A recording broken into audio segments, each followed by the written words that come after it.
మన ప్రభువును రక్షకుడైన యేసుక్రీస్తు వారి పరిశుద్ధ నామములో కూడి వచ్చినటువంటి నా ప్రియులందరికీ నా హృదయపూర్వక వందనాలు తెలియజేస్తానని మీకు స్వాగతం పలుకుతున్నాను. దేవుని యొక్క రక్షణ ప్రణాళిక గురించి మనం కొంచెం ధ్యానించుకుందామండి.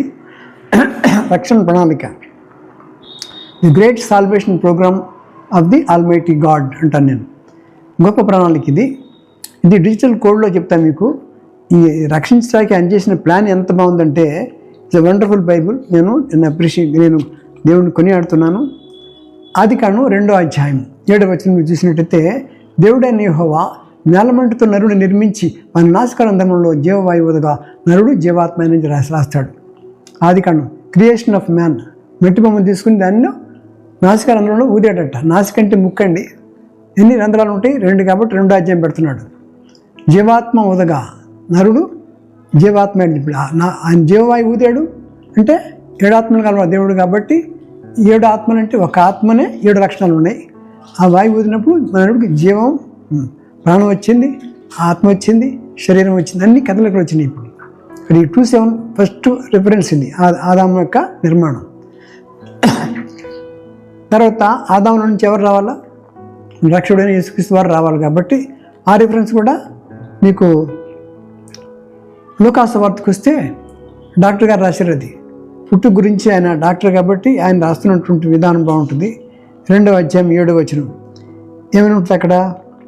అయితే ఆమె తన తొలిచూలు కుమారుని కని పొత్తిగుడ్డలతో చుట్టి సత్రములో వారికి స్థలం లేనందున ఆయన పశువుల తొట్టులో వరుండబెట్టిన మాట అద్భుతం.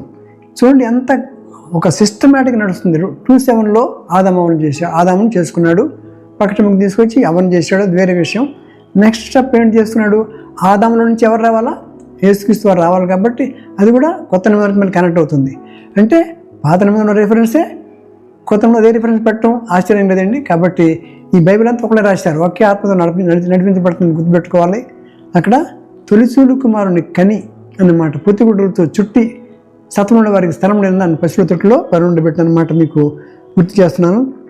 అలాగే తర్వాత 3వ మెట్టు ఏంటంటే ఫిలిప్పీ పత్రిక, అది కూడా 2 అధ్యాయం 7వ వచనం 6-7 వచనాలు చూస్తే అక్కడ ఏముంటుందంటే, ఆయనంట దేవుని స్వరూపం గలవాడై ఉండి దేవునితో సమానముగా ఉన్నట్టు విడిచిపెట్టకూడని భాగ్యం అని ఎంచుకొని లేదు, కానీ మనుషుల పోలిక కాబట్టి దాసుని స్వరూపం ధరించుకొని తను తానే రిక్తునిగా చేసుకుని అన్నమాట. అద్భుతమైన లేఖనం. 3 మెట్లు ఆదికాండం 2:7 ఆదాము యొక్క పుట్టుక, లూకాసు వార్త 2:7 యేసుక్రీస్తు యొక్క పుట్టుక. ఆ యొక్క మనుషుల పోలిక పుట్టింది 3వ మాట ఫిలిప్పీ పత్రిక 2వ అధ్యాయం 6-7 వచనం మీకు వచ్చేస్తుంది. ఆయన దేవుని స్వరూపం కలవాడంటే ఎంత మంచి మాట. దేవుని స్వరూపం కలవాడు ఉండట, దేవునితో సమానంగా ఉండుట విడిచిపెట్టకూడని భాగ్యం అని ఎంచుకొని లేదు, కానీ మనుషుల పోలికగా పుట్టన్నాడు. చూడండి అది రిథమిక్గా ఉంది. మనిషి పుట్టింది ఎక్కడ? ఆదికాండం 2:7.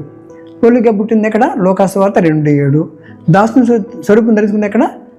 ఫిలిప్పీ 2:7. ఎంత అద్భుతం అండి. కాబట్టి ఇంకా నెక్స్ట్ 4వ రిఫరెన్స్కి వెళ్తున్నాం. గలతీ పత్రిక 2వ అధ్యాయం 7వ వచనం ఏమిటంటే, అయితే సున్నతి పొందిన వారికి బోధించుకై సువార్త పేతురుకు ఎలాగ అప్పగించబడినో అలాగనే సున్నతి పొందని వారికి బోధించుకై అది నాకు అప్పగించబడని చెప్పి పౌలు గారు రాస్తున్నాడు. సున్నతి పొందిన వాడికంటే పేతురు అంట ఏం చదువుకోలేదు, చేపలు పట్టుకునేవాడికి మేధావులైనటువంటి నిష్ణాతులైనటువంటి యూదులకి చెప్పమని పంపించాడు. ఎవరిని? పేతుర్ని. బాగా చదువుకుని మరి జ్ఞానం కలిగినటువంటి వాడు ఏం చేశాడు?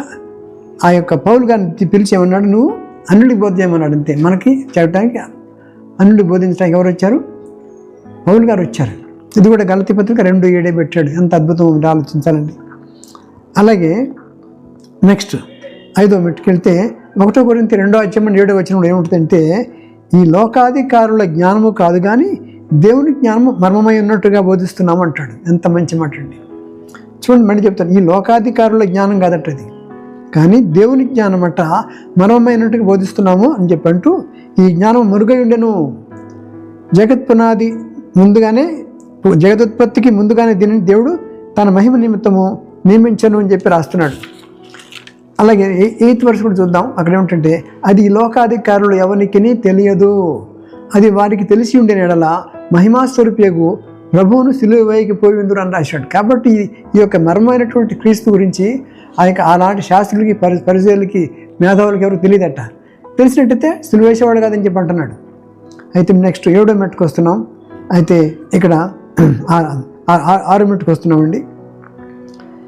ఎఫెసీ పత్రిక 2వ అధ్యాయం 7వ వచనం ఏముంటుందంటే, క్రీస్తు యేసునందు మనలను ఆయనతో కూడా లేపి పరలోకమందు ఆయనతో కూడా కూర్చుండబెట్టను.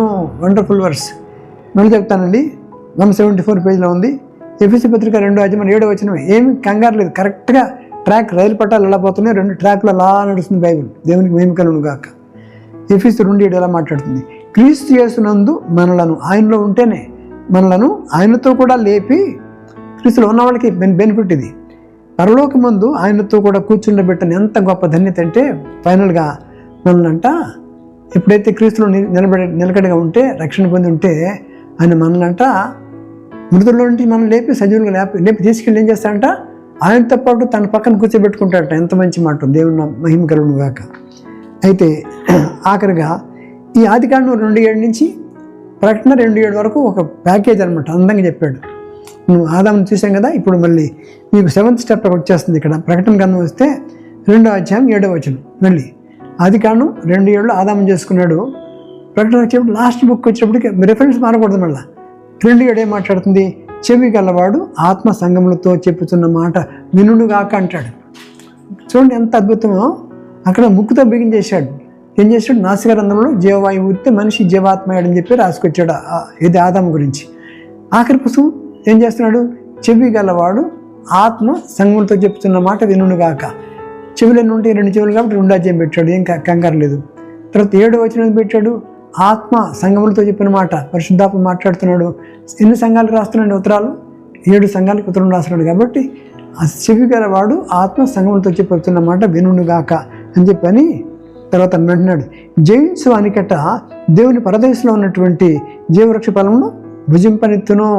ఎవరైతే జయిస్తారో, ఈ పుస్తకంలో ఆదికాండం నుంచి ప్రకటన వరకు కూడా ఎవరు కూడా జయించాల. ఆయన రాజులను పెట్టుకున్నాడు, అధికారులను పెట్టుకున్నాడు, ప్రధానమంత్రిని పెట్టుకున్నాడు, న్యాయాధిపతులను పెట్టుకున్నాడు, మేధావులను పెట్టుకున్నాడు, గొర్రెల కాపరిని వాడాడు. అన్ని రకరకాల పరీక్షలు పెట్టి చూశాడు. కానీ ఎవరు కూడా ఆ ప్రణాళిక నిర్వహించలేకపోయారు. ప్రణాళిక సక్సెస్ కాలేకపోయారు. అందరూ ఫెయిల్ అయిపోయారు. అసలు ఆదాముని 1000 ఏళ్ళు పరిపాలన చేసేవారు కొంచెం అనుకున్నాడు. కానీ వద్దన్నప్పుడు తిన్నాడు కాబట్టి, తన నిబంధనలు మీరాడు కాబట్టి అతన్ని నెట్టిపడేసాడు. కాబట్టి తానే స్వయంగా రావాల్సి వచ్చింది. ఇక మానవావతారిగా ఈ లోకానికి వచ్చి మనల్ని విడిపించడానికి ఆయన రక్తం చిందించి మనలను పాపం నుంచి విడిపించాడు. ఆయన గొప్ప దేవుడు. ఆయన నరావతారిగా వచ్చినటువంటి విషయం మనం గమనిస్తున్నాం. కాబట్టి చివరిగా ఏంటంటే ఆదికాండం 2:7 నుంచి ప్రకటన 2:7 వరకు చక్కగా ప్యాకేజ్ అనమాట. ఈ 7 డిఫరెన్స్ చూస్తే ఆశ్చర్యం పొద్ది. కాబట్టి నేను రిక్వెస్ట్ చేసిందంటే, ప్రియ సహోదరి మీరు రక్షించబడ్డారా ఇంకా లేదా? రక్షించబడకపోతే ఇది హై టైం, ఇదే అనుకూల సమయం, ఇదే రక్షణ దినం అని చెప్పి ప్రభు సెలవిస్తున్నాడు. ఎప్పుడు వస్తాడో తెలియదు, దొంగ వలె వస్తానని చెప్పి అన్నాడు. కనుక మనం సిద్ధపడగలిగి బుద్ధి కలిగిన మనం జీవించాలి. 3:3 ప్రకటనలో అన్నాడు దొంగ వలె అని రాస్తాడు. మళ్ళీ 16 దొంగ వలె అన్నప్పుడు పోలికి చెప్తున్నాడు అనమాట. అంత చక్కటి బైబిల్. కాబట్టి ఎప్పుడు వస్తాడో తెలియదు. కాబట్టి మనం శ్రద్ధ కలిగి ఏ క్షణం వస్తాడో ఎప్పుడు వస్తాడో తెలియదు. కాబట్టి మనం జాగరూకంగా ఉండాలి. మనం రక్షణలోకి వచ్చి ఉండాలి. మన కుటుంబాలు రక్షించబడి దేవుల్లో నిలకడగా ఉండాలని ప్రభు పేరిట మనం చేస్తున్నాను. దేవుడి వాక్యమును దీవించుగాక. ప్రార్థన చేసుకుందాం. ప్రేమ గల తండ్రి, గొప్ప దేవ, నీకు వందనాలు స్తోత్రాలు తండ్రిగో. రక్షణ ప్రణాళిక ఎంత అద్భుతంగా మీకు చెప్పారో ఆశ్చర్యం వేస్తూ ఉంది. ఇంత సింపుల్గా సిస్టమేటిక్గా ఒక డిజిటల్ కోడ్లో మీరు పెట్టారు. అన్ని 2:7 పెట్టుకుంటూ వచ్చారు. ఆదికాండం నుంచి 2:7 నుంచి ప్రకటన 2:7 వరకు మాకు చెప్పిన విధానం అద్భుతం, అమోఘం. ఇది మేము వినటమే కాదు, విని మర్చిపోవడం కాకుండా హృదయంలో భద్రపరుచుకొని వాక్యానుసారం జీవిస్తూ రక్షణ కలిగేట్టుగా మనకు వాక్యాలు బోధించి వారిని ప్రభా ఈ సువార్త ప్రకటించి అనేకుల్ని నీ వైపు తిప్పడానికి మీ కృప అనుగ్రహించమని, ఇంకా ప్రభు బంధకాలు ఉన్న బిడ్డలు ఒకసారి జ్ఞాపకం చేసుకోండి. రక్షణ లేని వారు రక్షణ దయచేయండి అయ్యా. రక్షణలో ఉన్నవారు తన సొంత రక్షణను భయంతోనూ వణుకుతోనూ కొనసాగించుకునే భాగ్యం మాకు దయచేయమని, సమస్యలు ఉంటే పరిష్కారం చూపించమని, ఆర్థిక స్థితిలో ఉన్న వారిని మెరుగుపరచమని, కష్టాలను గట్టెక్కించమని, వ్యాపారం నష్టపోయిన తిరిగి వాళ్ళని లేవనెత్తమని సహాయపడుతున్నామని, ఘనత మేము ప్రభావం మీకు ఆరోపించుకుంటూ బిడ్డలు మీ చేతికి అప్పగించుకుంటూ ఇద్దరి నుంచి నూతన రీతిగా కుటుంబాన్ని వర్ధిరిచ్చేమని యేసుక్రీస్తు వారి పరిశుద్ధ నామంలో ఒక వినయంగా నిన్ను అడిగి వేడుకుంటున్నాం తండ్రి. Amen. Thank you very much. God bless you.